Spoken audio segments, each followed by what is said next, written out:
chers téléspectateurs, je suis ravie de vous retrouver dans cette édition de journal. À la une de l'actualité, l'association La Voix des consommateurs du Bénin a tenu un panel live interactif hier à Cotonou dans le cadre de la journée mondiale des toilettes. On en parle en début d'édition. 46 médias en ligne, dont 26 télévisions en ligne, 16 de la presse écrite en ligne et 4 radios en ligne ont reçu l'agrément de la HAC. Et puis, début des négociations de l'adhésion de l'Ukraine dans l'Union européenne. On en parle en fin d'édition.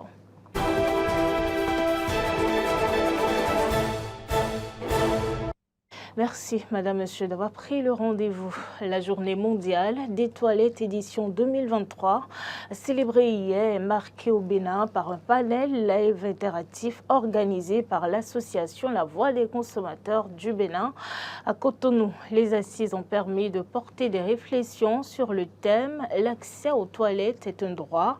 Agissons maintenant à Arthur Indo pour le compte rendu. L'accès aux toilettes est un droit et c'est plus que jamais le moment d'agir. Pourquoi devons-nous agir maintenant en ce qui concerne les toilettes? Vous savez, les objectifs du développement durable, en son objectif numéro 6, ont vraiment mis l'accent sur l'accès à l'eau et l'assainissement. Un assainissement adéquat pour tout le monde. Alors, on se rend compte qu'à 7 ans de l'échéance de ces ODD, nous sommes encore très loin du but. Vous l'avez rappelé tout à l'heure, plus de 3,5 milliards de personnes ne disposent pas de toilettes adéquates. Alors, il ne faudrait pas rester là, sachant que très bien sans toilette, la santé publique prend un coup. À l'heure actuelle, plus de 3,5 milliards de personnes vivent encore sans toilette sûre et 419 millions de personnes pratiquent encore la défécation à l'air libre. Comment faut-il donc corriger la situation? Lorsque je veux déjà construire ma maison, je dois penser en premier lieu à cet ouvrage dans mon ménage, les toilettes. On voit aujourd'hui qu'il y a bon nombre à Cotonou et même un peu partout qui construisent leur maison et ne disposent pas de cet ouvrage fondamental chez eux. Et là, on est obligé de sortir pour aller se mettre à l'aise ailleurs. Alors que dans le fait de sortir, il y a des risques qui sont là. Ces risques vont du viol jusqu'à un risque plus grand. Surtout au niveau des femmes et des enfants. À Cotonou et un peu partout dans nos grandes villes, beaucoup continuent la défécation à l'air libre. Les chiffres sont là et interpellent. Les parties de la défécation à l'air libre aujourd'hui sont autour de 45% de mémoire. Pratiquement la moitié. Pratiquement la moitié. Qui nulle part où aller que la brousse, que la rue, que les endroits vides, la place publique. Est-ce qu'ils sont en ville ou au village? C'est la moyenne nationale. Mais le Bénin profond n'est pas à carrément né à Tchéti. Allez à Rossa, vous allez voir le Bénin profond à Rossa ou à Ladi ou à la Côte d'Ivoire à l'époque. Toujours une grande partie. Et puis les chiffres qu'on a donnés, les 3 milliards, on a dit toilettes sûres. Ça veut dire qu'on va améliorer. Il y a des gens, on va commencer par avoir des toilettes tout court. Qu'est-ce qu'on recherche? C'est couper la contamination entre les chiottes, les facettes et l'homme. Je vous dis, vous n'aimez pas le mot que j'emploie, mais moi je l'utilise pour choquer les gens, pour amener les gens à changer. C'est notre technique. Un changement de comportement s'impose donc pour un environnement sain et des toilettes propres et accessibles à tous. Et nous vous présentons nos excuses pour la qualité du son. Le Conseil des ministres s'étant réuni hier en présence du chef de l'État Patrice Talon. Des décisions telles paiement des prestations relatives aux dossiers validés par le comité interministériel chargé de la vérification, de la validation, mais aussi de la régulation des dettes du programme pluriannuel d'appui au secteur eau et assainissement ont été prises. On va suivre ici le point du compte rendu avec le secrétaire général adjoint et porte-parole du gouvernement, Wilfried Léandre Ngouidji. S'agissant des mesures normatives, transmission à l'Assemblée nationale pour examen et vote du projet de loi portant dispositions spéciales de procédures relatives à l'organisation de la défense des intérêts de l'État devant les juridictions et création de l'Agence judiciaire de l'État. L'Agence judiciaire du Trésor, AJT, a pour mission de défendre les intérêts de l'État aux fins de recouvrement des créances. Toutefois, au regard de l'évolution et de la diversité des contentieux auxquels l'État peut être partie, il s'avère nécessaire d'étendre le champ de compétences de cet organe. Par ailleurs, les règles devant organiser sa collaboration avec les institutions étatiques qu'elle représente en défense ne sont pas clairement définies, pas plus que celles ayant trait à la procédure à suivre devant les différentes juridictions. Il en est de même des modalités relatives aux significations, aux notifications et communications, ou encore celles concernant les relations avec les avocats et autres mandataires. C'est pour corriger ces insuffisances que le présent projet de loi prévoit la transformation de l'AJT en agence judiciaire de l'État disposant de pouvoirs plus étendus dans le monopole de la défense des intérêts directs pécuniaires de l'État au sens de la loi devant toute juridiction nationale ou internationale et en arbitrage. Au titre des communications, paiement des prestations relatives aux dossiers validés par le comité interministériel chargé de la vérification, de la validation et de la régularisation des dettes du programme pluriannuel d'appui au secteur eau et assainissement, PPEA 2. La mise en œuvre de l'accord relatif à ce projet avait été arrêtée suite à de graves irrégularités constatées dans la gestion financière du programme lors de l'audit effectué en 2014. Dès lors, il s'en est suivi la perte du financement du programme en exécution, la suspension des commandes en cours avec pour conséquence des dettes imputables à l'État. Aussi, pour élucider au mieux cette affaire, un comité interministériel avait-il été mis en place en novembre 2018 avec pour objectif de procéder à la vérification minutieuse, à l'analyse sur pièces, à la validation et à la régularisation des dettes du PPEA 2 au jour de l'arrêt du programme. Au cours de ces travaux, le dit comité a examiné 260 dossiers de commande publique et 1147 ordres de mission.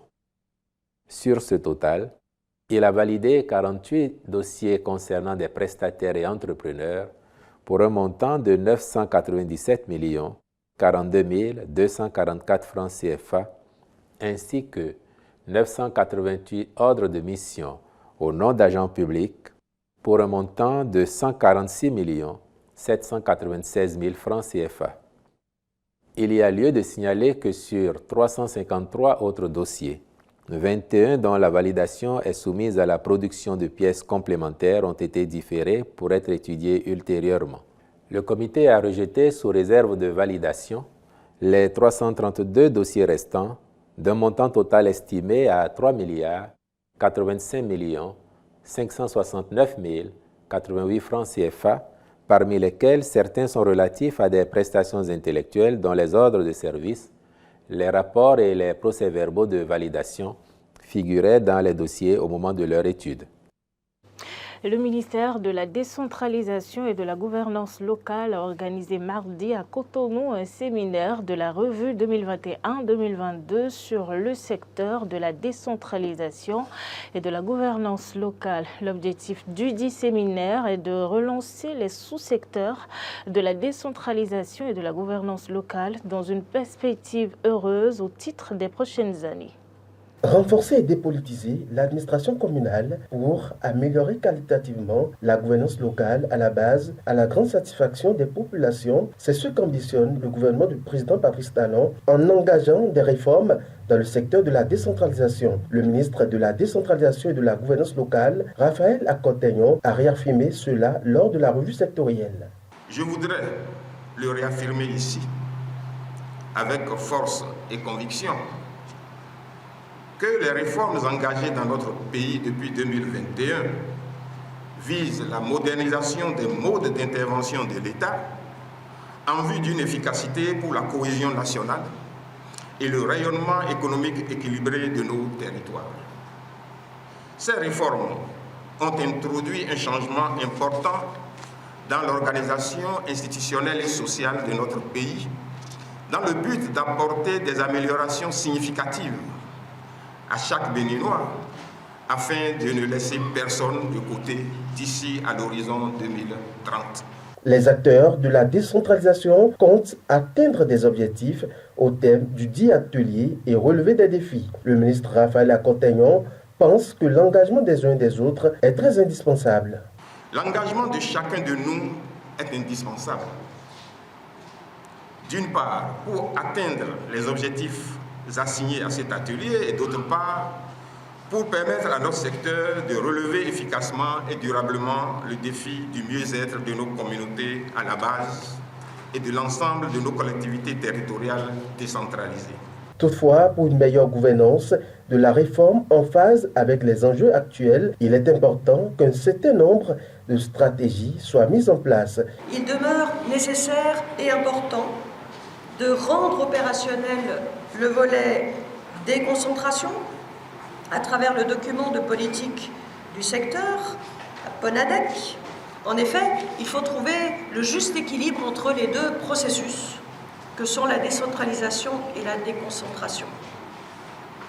Clarifier à partir d'outils réglementaires tels que les arrêtés des circulaires, d'outils didactiques, des guides, des formations, la répartition des rôles et des responsabilités des parties prenantes de la réforme, notamment la cellule de suivi, les structures du ministère de la décentralisation, l'autorité de tutelle, d'une part, et entre le maire et son secrétaire exécutif, d'autre part. Les cadres de la décentralisation, les préfets des départements, les partenaires techniques et financiers, les représentants des ministères sectoriels et la société civile ont, au cours de cette revue sectorielle 2021-2022, analysé les causes réelles des difficultés auxquelles ils font face afin de surmonter et de contribuer à la nouvelle dynamique impulsée à la décentralisation au Bénin.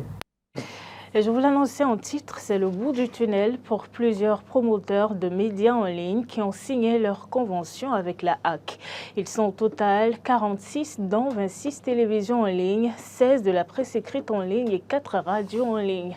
À l'occasion de cette signature des conventions, le président de la Haute Autorité de l'Audiovisuel et de la Communication HAC, Rémi Prosper Moretti, a soutenu que c'est un heureux aboutissement de ce long processus qui débouche sur la signature des conventions. Il a invité les promoteurs concernés au respect des dispositions contractuelles et en appel au sens d'éthique et de professionnalisme. Au nom de tous les promoteurs, Aboubakar Takou a remercié l'instance de régulation pour la célérité dans le traitement des dossiers et promis de respecter les tests et lois qui régissent l'exercice du métier en République du Bénin. La salle Fleuve Jaune du ministère des Affaires étrangères a servi de cadre à la cérémonie officielle du Hajj 2024. Une cérémonie présidée par le ministre Olusegun Ajadi Bakari. Le compte rendu avec Frédéric Espoir. Je voudrais déclarer officiellement lancer la période du Hajj 2024. Puisse le Tout-Puissant nous accompagner, nous éclairer et faire en sorte que cette expérience unique, ce pilier de la foi musulmane, soit un succès pour tous ceux qui y participeront et pour tous ceux qui vont les accompagner. Ainsi s'adressait le ministre Ajadi Bakari, en charge des affaires étrangères, à son assistance ce 12 décembre 2023, lors de la cérémonie officielle du lancement du Hajj 2024. Il était entouré pour la circonstance de ses pairs, le ministre de l'Intérieur et celui de la Santé. Ajadi Bakari était en face des différents acteurs impliqués dans la préparation et l'exécution du Hajj à venir. Avant lui, L'honneur a échu à la directrice générale de l'Agence pour la gestion de la logistique des officiels de faire le point de la dernière édition du Hajj. Que retenir au terme de l'édition 2023 du pèlerinage à la Mecque? Qu'il reste encore à faire. Que l'État attend davantage de tous les acteurs à tous les niveaux. Que le modèle d'organisation du pèlerinage doit être revu pour être plus performant. C'est pour cette raison que chaque partie prenante doit prendre conscience de la responsabilité qui est la sienne afin que les objectifs soient atteints. On retient dans cette optique de la poursuite de l'amélioration des conditions d'organisation du Hajj par le Bénin ce qui suit. Pour cette raison que cette année, nous avons décidé d'apporter quelques petits changements par rapport à la manière dont nous organisons le Hajj. Madame la directrice générale l'a déjà annoncé, le quota que nous avons demandé cette année est de 2003. Il peut paraître petit, faible, mais notre ambition, c'est de faire en sorte que très tôt, bien en amont, nous puissions atteindre ce quota. Et si nous avons atteint ce quota, ce sera avec plaisir que nous, autorités responsables ministérielles, nous ferons tout pour rouvrir le quota et avoir des places supplémentaires avec les autorités saoudiennes. À rappeler que les potentiels pèlerins ont jusqu'au 15 février 2024 pour pouvoir s'inscrire. Madame, Monsieur, le sommet européen crucial pour l'adhésion ou non de l'Ukraine dans l'UE s'ouvre demain. Volodymyr Zelensky réussira-t-il à convaincre l'Union européenne de son adhésion? Les analyses dans ce reportage de nos confrères de RT. Le début des négociations officielles sur l'adhésion de l'Ukraine à l'Union européenne a toutes les chances d'être reporté à mars si la Hongrie ne donne pas son accord lors du sommet de l'UE à Bruxelles les 14 et 15 décembre, ce dont avertissent les diplomates européens cités par le portail Euractiv. Le processus d'adhésion de l'Ukraine à l'Union européenne nécessite du temps et le respect par Kiev de toutes les conditions. Mais ce blocage n'empêche pas la présidente de la Commission européenne de réitérer son soutien indéfectible à l'Ukraine. Nous devons donner à l'Ukraine ce dont elle a besoin pour être forte aujourd'hui, afin qu'elle puisse être plus forte à la table des négociations demain et négocier une paix durable et juste pour l'Ukraine. Face au manque évident de préparation et de consensus concernant les décisions européennes touchant l'Ukraine, la Hongrie déclare ouvertement qu'elle ne cédera à aucune pression. Le report probable des discussions pourrait être une solution de compromis si Budapest devait ne pas donner son accord pour entamer les négociations cette semaine. Une éventualité qui requiert le soutien unanime de l'ensemble des 27 pays de l'UE. Le ministre des Affaires étrangères de la Hongrie a confirmé cette position. La proposition de décision n'est pas préparée et la Commission européenne n'a pratiquement aucune idée de l'impact que l'adhésion de l'Ukraine à l'Union européenne aurait sur l'ensemble de la communauté. Il suffit de penser aux problèmes ingérables causés par la décision précédente de la Commission européenne sur le transit des céréales ou la suppression de l'obligation de licence pour les camions ukrainiens. La Commission européenne n'a pas effectué les travaux préparatoires nécessaires pour garantir que l'Ukraine puisse entamer les négociations d'adhésion de manière mutuellement bénéfique. Si la Hongrie devait ne pas changer sa position sur l'Ukraine, les nouvelles mesures de la Géorgie et de la Bosnie-Herzégovine sur l'intégration dans l'UE que Budapest a approuvées s'en retrouveraient également compromises. En cas de blocage hongrois du nouveau paquet d'aide, les pays membres de la communauté devront puiser dans les budgets nationaux pour augmenter leur soutien. Cette option de développement serait plus complexe et coûteuse, mais la Hongrie n'en démordra pas. La position actuelle du gouvernement est qu'une adhésion rapide de l'Ukraine à l'Union européenne aurait des conséquences imprévues. L'adhésion de l'Ukraine par une procédure rapide n'est ni dans l'intérêt de la Hongrie ni de l'Union européenne. Le président Volodymyr Zelensky a eu une conversation si brève qu'intense avec le Premier ministre hongrois. Celui qui incarne le principal obstacle à une prochaine adhésion ukrainienne était en effet présent à l'investiture du nouveau président argentin dimanche. Viktor Orban s'est vivement opposé à l'avancement de la candidature de Kiev à l'adhésion à l'UE. Cela dans un contexte de blocage de l'aide accordée à la Hongrie. L'Union européenne s'apprête à débloquer des fonds pour Budapest avant un sommet sous tension. La Commission européenne devrait décider mercredi de débloquer quelques 10 milliards de fonds européens pour la Hongrie à la veille d'un sommet de l'Union européenne sur l'adhésion ukrainienne que Viktor Orban a menacé de faire dérailler. La somme concernée représente moins de la moitié des fonds gelés par l'Union européenne en raison des manquements à l'état de droit reprochés à la Hongrie. Après la Hongrie, la Slovaquie s'est elle aussi prononcée contre le début des négociations sur l'adhésion de l'Ukraine à l'UE, car selon les termes employés, elle doit en faire beaucoup plus et aller beaucoup plus loin. Autre membre hostile à l'adhésion ukrainienne, l'Autriche s'est elle aussi opposée à l'ouverture de négociations. Le chancelier Karl Nehammer n'approuvera pas de négociations dans les conditions actuelles, refusant à Kiev ce que les Autrichiens qualifient de privilège sur les autres candidats. À Bruxelles, de nombreux députés et personnalités politiques ont déjà exprimé leur mécontentement.